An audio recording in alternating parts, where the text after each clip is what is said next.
Macam mana nak elakkan hati ini sentiasa berfikir benda negatif, benda buruk.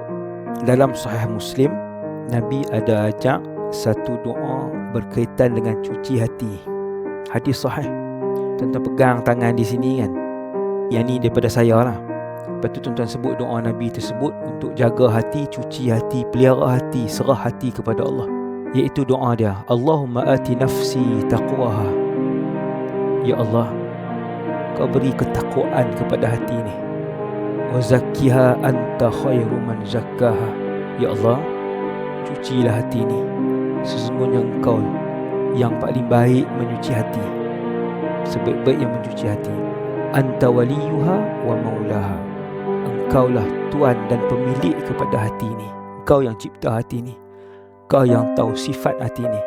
Kita serah hati kita kepada Allah. Kita minta Allah cuci. Kita minta Allah bagi takwa ke hati kita. Kemudian kita serah hati ini kepada Allah. InsyaAllah hati yang penuh dengan ketakwaan dicuci oleh Allah itu akan sentiasa memikirkan perkara yang baik, positif untuk dunia dan akhirat kita. Walhamdulillahirabbil alamin.